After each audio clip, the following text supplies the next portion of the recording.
Y'all know it's a different time and era when we got Joe Budden defending black women.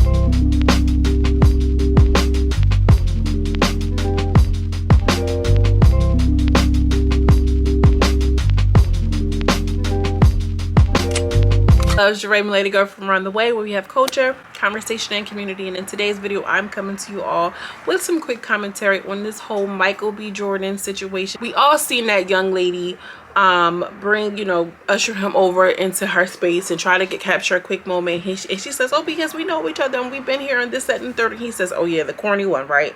And she obviously was put on blast. Oh my gosh, you know what I'm saying? And Joe Budden sees this clip. He's on his podcast and he says this is why we feel like Michael B. Jordan is corny. And you know what? I agree. And for a second, I was just like, yeah, well, you said what you said. You got to stand on it. You get what I'm saying? But that wasn't the time or the place. And it wasn't until, I hate to admit it, Joe Budden, pump it up. Mr. Joe Budden himself, Mr. DV himself, which I'm not going to say that because everybody has chance to improve and chance to grow, job. Mr. Color Struck himself, girl, felt like that wasn't the time or the place to do that. And although he probably felt like that's the inner kid in him, right? That's the inner child, because you tried to play on my time, and now back then they didn't want me, now I'm hot, they all on me, is what that was. And you had an opportunity to come on this girl and be like, yeah, remember when you called me corny? And we don't know his childhood look, okay? I'm still dealing with some stuff in my childhood, you still dealing with some stuff in your childhood, and who knows how when things happen, how we respond. But because Michael B. Jordan is in such an elevated space in his career, sexiest man alive, Wakanda forever, and dating Lori Harvey, shit, that elevated his status too. Why not?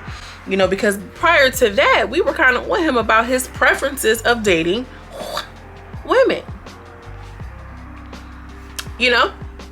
so now you have this opportunity, you have this moment with this young lady, and you decide in all of your six-pack and work out and love letter from Jane and all of these blockbuster films, and you feel the need to still have to get your lick back, girl. Shout out to Razor, because she got us going with this get your lick back, okay?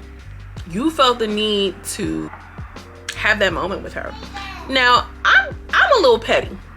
So initially I felt like, yeah, well, she said what she said. You can't hit somebody, right, and then be upset if they punch you back. Well, I just slapped you. Well, I punched you. I can't be the judge of that. But again, this is just a matter of staying on code. He could have did it in a cute, slide, playful way, even if you felt like you wanted to put that on there. Who knows? Maybe he was bullied. But it does not make for us to say, oh, Michael B. Jordan, he's really that guy. I didn't take away from that, like, yeah, well, he's really that good now. And I could tell that the young lady, which she went on to speak and she went on to say a few things, which I'm not even about to get into. I really just feel like, as a whole, as the community, we need to be mindful what we say to one another. And I just did a video on the whole Armand Wiggins and Justin J. King of Reed situation, and it's just lending itself into this right here. He did not have to say at this lady's job, because she was at work, y'all, oh yeah, because remember he used to call me corny. Now who's to say if her network or her job or her sponsors or whatever the case may be, felt like, well, she done did too much in her past and now we don't know if this, that, and the third. You don't know how those things can transpire and backfire on someone. Now granted, you have to be mindful of what you say and do, but it sounds like this is when they were kids. And honestly, it's really given, like, Michael B. Jordan, you were not that guy growing up, and now that you come into a little bit of money, and now that you are the Michael B. Jordan, you are still dealing with that little Mike back in the day who nobody really wanted to fuck with. And not for nothing, y'all, dare I say, this is probably why he prefers what he prefers. Okay? Because I feel like a lot of black men who date those type of milk carton women feel like a lot of black women were not accepting of them. So in turn, they don't date black women because they feel like they're was corny enough. So they made fun of me and they said I wasn't, you know. And to a degree, there is some truth there. There is some truth there. Black women see men who are above board, doing things that they're supposed to do, respectful, and this and they're as corny and square because they needed the roughneck, gotta get a roughneck. You get what I'm saying? Oh, he too. I need me a. We all been there. You feel what I mean? And I think that is what the bigger conversation needs to be. Who knows how this man was feeling about it growing up? Not feeling like he was quite accepted by women who looked like him, his mom and things of that nature, because he might have been a little bit different. He was maybe articulate. He was maybe a good student or whatever the case. Something that caused him to not be looked at as cool. So now you got all this money, you got all this abs, you got all this fame, you got all these things, and you're still little Mike who nobody really wants to fuck with. And you go onto this red carpet, about to get this award, and about to do all of these things, and you still can't fight that urge to be like, back then you didn't want me, now I'm hot, y'all don't own me. That, my friends, is immaturity. That's a lack of self-growth. That is childhood trauma coming out in your adult life, if you ask me. Some of y'all feeling like, well, she should have said what she said and she stood on it, or whatever the case may be. But it doesn't help with this whole you corny argument. You get what I'm saying? It probably is, and it makes me think about the situation that happened between him and Lori Harvey. What really happened? Could she not take it? Could she not tolerate the corniness? Okay? Was it too much for Miss Too Hot in the Pants to handle Lori Harvey?